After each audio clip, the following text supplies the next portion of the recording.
All right, thank you very much, Craig.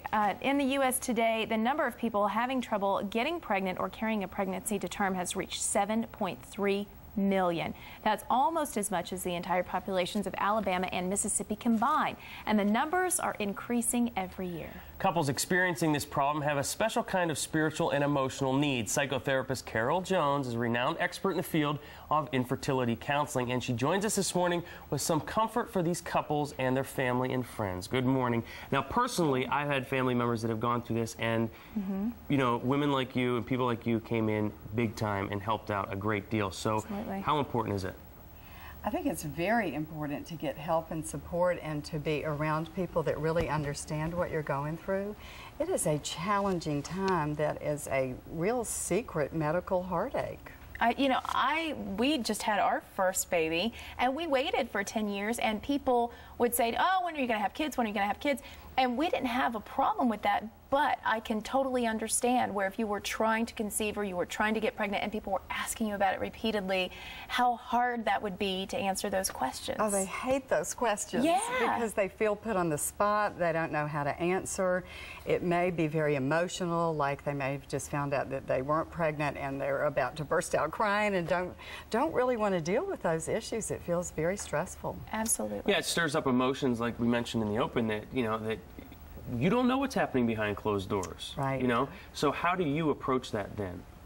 Well, when I work with couples, I really try to do exercises and techniques that they can practice to feel calmer and feel better and more hopeful. In terms of dealing with family and friends, I really do talk about that a lot in my book too, about things they can say, things they shouldn't say, ways to be helpful and supportive. What are some of the key phrases that you're telling family members to focus on when talking to a couple that's going through infertility problems? Well, mostly to say, I don't really understand what's going on. Can you tell me more about what you're going through? Or, I know you have surgery coming up. Can I bring you dinner? Or can I take you to some of your many, many doctor appointments that you go to? Right. And to let them know that a couple is a family too, and whether they end up having a child or not, or however they build their family, it's absolutely fine with you. So it's recognizing the issue at hand, but not digging too deep and not getting too personal, but recognizing it and making it known that you're aware that you're dealing with some things. We're here to help. Right, and letting them know that you are okay if they want to get personal. You're here to listen, but to let them tell you when they're ready to talk about it rather than you putting them on the spot to talk about it. Sure. If they're not ready. What are some of the key phrases you tell them? For example, if they are approached with, when are you guys going to have kids? How do you tell them to handle that situation? Well, they may say, we're trying whenever our bodies cooperate, or we're certainly hoping that will happen soon, or, various just quick phrases, because they don't want to get in a big conversation about it typically. But they do often want the support and comfort from other people.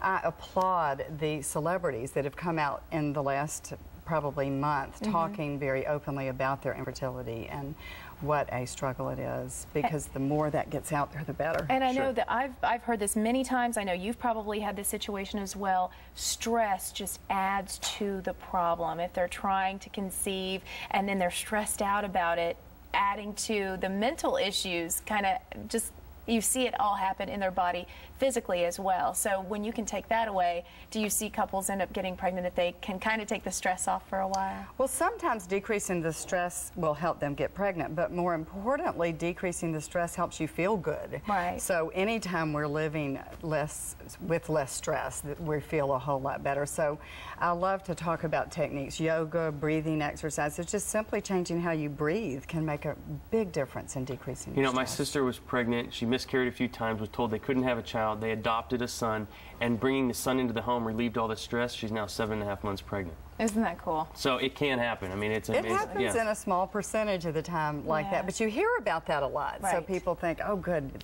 But the decreasing the stress certainly helps people feel better and have better quality of life. Well, I know for more information, if someone's out there watching and they want to get in touch with you, they can do it through your website. It's the infertilitycounselor.com. You can also order her book, learn more about infertility, especially if you have a friend or a family member that's going through this. This would be a perfect gift for them, for yourself, to read up on it, and then you can be supportive without prodding and getting too deep into the subject. Thank you so much for coming in. Thank you. I appreciate it.